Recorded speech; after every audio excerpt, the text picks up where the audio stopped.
नमस्कार, मैं हूं रंजीत झा और आप देख रहे हैं दी समाचार एक्सप्रेस।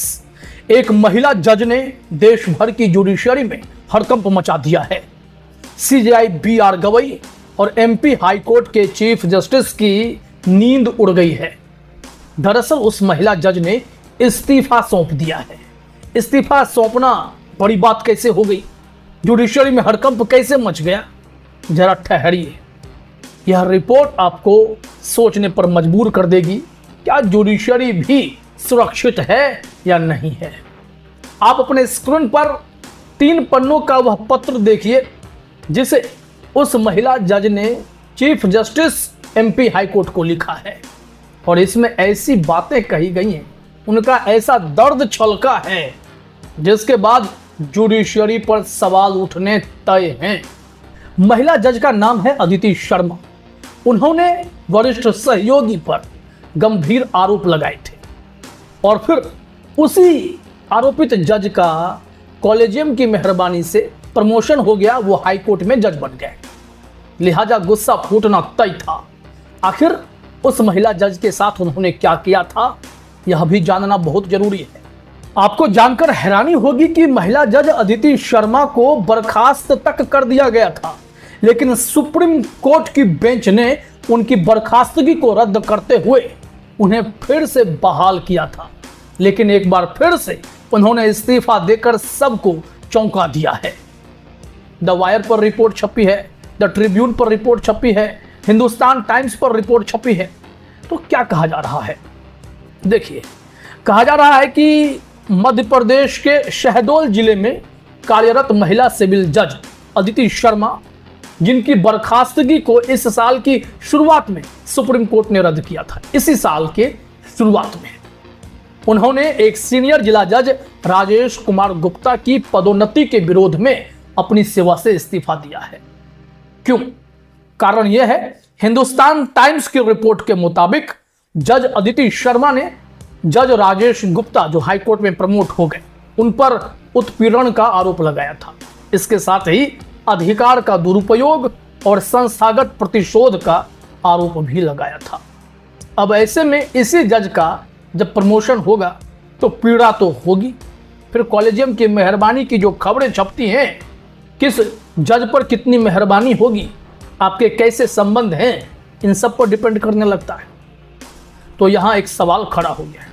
उन्होंने जो पत्र में बातें कही हैं वो हम आपको एग्जैक्टली बताएंगे। जरा देखिए अपने स्क्रीन पर।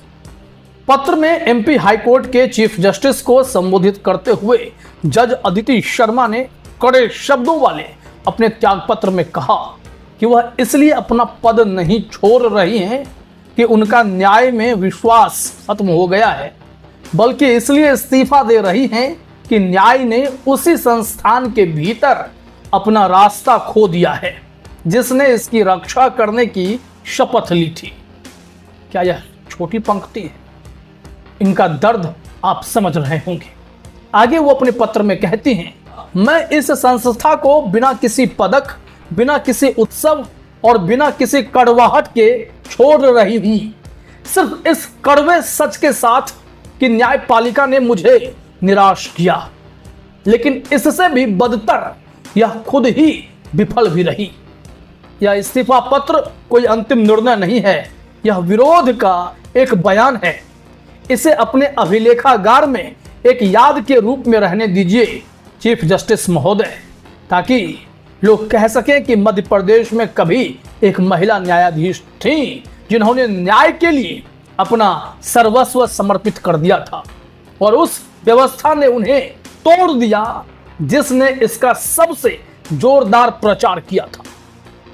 अब अदिति शर्मा इतनी दुखी है और उन्होंने देखा कि जिस व्यक्ति ने उन्हें कहीं का नहीं छोड़ा था उसे ही प्रमोशन मिल गया।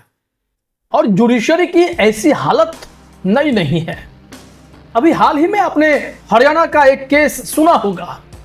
एक भाजपा सांसद के बेटे जिन पर यौन उत्पीड़न का गंभीर आरोप जमानत पर बाहर है, उन्हें एडिशनल एडवोकेट जनरल बना दिया गया। भाई सवाल तो उठेंगे कि ये किस प्रकार का जुडिशरी में खेल चल रहा है। सरकारें अपने हिसाब से किसी को भी अहरे गहरे को पद पर बिठाती हैं, जो समाज का आईना नहीं बन सकते, जो समाज में कुकृत्य किए हुए हैं, उन्हें जिम्मेदारी सौंप देती। और जुडिशरी के भीतर कॉलेजियम के रास्ते मेहरबानी के पात्र बनकर हाईकोर्ट तक का दरवाजा पहुंच जाते हैं, लेकिन जुडिशरी कुछ कर नहीं पाती है। क्या वो आंखें मूंदे बैठी हैं? सवाल तो पूछे जाएंगे। अदिति शर्मा ने क्या लिखा अपने पत्र में, आगे जरा देखिए।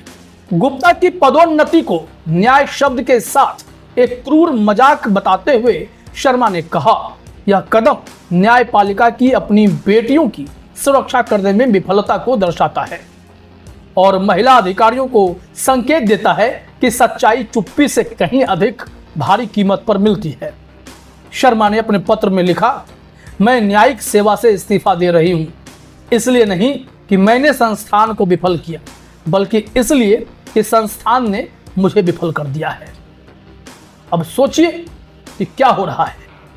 अदिति शर्मा 3 पन्नों के पत्र में यहीं रुक नहीं जाती हैं। वो आगे कहती हैं कि मैंने निरंतर उत्पीड़न सहन किया, न केवल शरीर या मन का, बल्कि मेरी गरिमा, मेरी आवाज और एक महिला न्यायाधीश के रूप में मेरे अस्तित्व का, जिसने बोलने का साहस किया है। अब सोचिए कि उनके साथ कितना गलत हुआ था। बात सिर्फ इतनी नहीं है कि इस महिला जज ने ही हाईकोर्ट में पदोन्नत हुए जज राजेश कुमार गुप्ता पर आरोप लगाई। कई शिकायतें उस जज के खिलाफ सुप्रीम कोर्ट तक पहुंची थी। पदोन्नति पर भी पुनर्विचार करने की बात कही गई थी, लेकिन कुछ हुआ नहीं। जरा देखिए, अपने स्क्रीन पर कहा जा रहा है कि अदिति का यह इस्तीफा भारत के मुख्य न्यायाधीश और सुप्रीम कोर्ट कॉलेजियम के अन्य सदस्यों को दिए गए उस ज्ञापन के बाद आया है, जिसमें उन्होंने गुप्ता की पदोन्नति पर पुनर्विचार करने का आग्रह किया था। उस पत्र में शर्मा ने चेतावनी दी थी कि न्यायपालिका विश्वसनीय आरोपों का सामना कर रहे व्यक्तियों को पदोन्नति देकर दंड से मुक्ति और विसल ब्लोअर्स को चुप कराने का जोखिम उठा रही है। ऐसे में मामला बेहद सीरियस हो जाता है। बाकी कई जुडिशरी से जुड़े लोगों ने भी राजेश कुमार गुप्ता की शिकायत की, उन पर आरोप लगाया कि वो दुर्व्यवहार करते हैं, धमकी देते हैं, परिवार पर भी अनाप शनाप टिप्पणी करते रहे हैं और अपमानजनक बातें करते रहे हैं। ऐसे में कई जजों की गरिमा आहत हुई। ऐसे जज पर अगर पदोन्नति की मुहर लगती है तो यह जुडिशरी में गलत संदेश को बढ़ावा देगा। तो सुप्रीम कोर्ट कॉलेजियम इस पर पुनर्विचार करे, लेकिन सुप्रीम कोर्ट ने कोई खास विचार किया ही नहीं। अपने पत्र में अदिति शर्मा ने कहा है कि उन्होंने हर जायज रास्ता अपनाया। उन्होंने हाईकोर्ट रजिस्ट्रार, हाईकोर्ट के मुख्य न्यायाधीश, सुप्रीम कोर्ट और यहां तक कि भारत के राष्ट्रपति से की गई अपनी अपीलों का भी जिक्र किया, लेकिन इन सब की चुप्पी ही उनका फैसला थी। महिला जज अदिति शर्मा ने अपने 10 जुलाई के अभ्यावेदन में यह चेतावनी भी दी थी कि गुप्ता की पदोन्नति से कॉलेजियम प्रणाली की विश्वसनीयता पर दाग लगेगा और उनकी चिंताओं का समाधान न करने से अन्य अधिकारी शक्तिशाली सहकर्मियों के खिलाफ शिकायत करने से बचेंगे। इस दौरान अदिति शर्मा ने न्यायपालिका से इस बारे में आत्मचिंतन करने का आग्रह किया है कि वह उन लोगों के साथ कैसा व्यवहार करती है जो सच बोलने की हिम्मत करते हैं। यहाँ पर गौर करने वाली बात यह है कि हाईकोर्ट के जज के तौर पर पदोन्नत हुए प्रधान जिला एवं सत्र न्यायाधीश राजेश कुमार गुप्ता का नाम तत्कालीन सीजेआई डीवाई चंद्रचूड़ की अध्यक्षता वाले कॉलेजियम के पास भी गया था। तब उनके खिलाफ कुछ शिकायतें थी और उस शिकायत के आधार पर उन्हें प्रमोशन नहीं मिला था।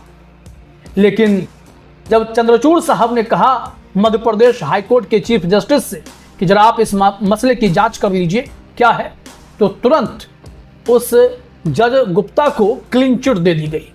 लिहाजा फिर से उनका नाम हाईकोर्ट के जज के तौर पर पदोन्नत करने के लिए, प्रमोशन के लिए बढ़ा दिया गया और इसे एक्सेप्ट भी कर लिया गया। तो फिर सवाल तो उठना तय था और बवाल अब मच गया है। सीजेआई गवाही फिर से सोचेंगे कि जहां वह जुडिशरी में महिलाओं की भागीदारी को मजबूत करना चाहते हैं, वहां महिला जज के साथ क्या सलूक हो रहा है। अब ऐसे में इंतजार करना होगा, क्या उनकी पदोन्नति फिर से खारिज होगी क्या उन्हें वापस बाहर का रास्ता दिखा दिया जाएगा, या फिर उन्हें हाईकोर्ट का जज मान लिया गया है? तो अब एक ही प्रक्रिया बची है कि इन हाउस रिपोर्ट आएगी और संसद में इम्पीचमेंट चलेगा। क्या होगा?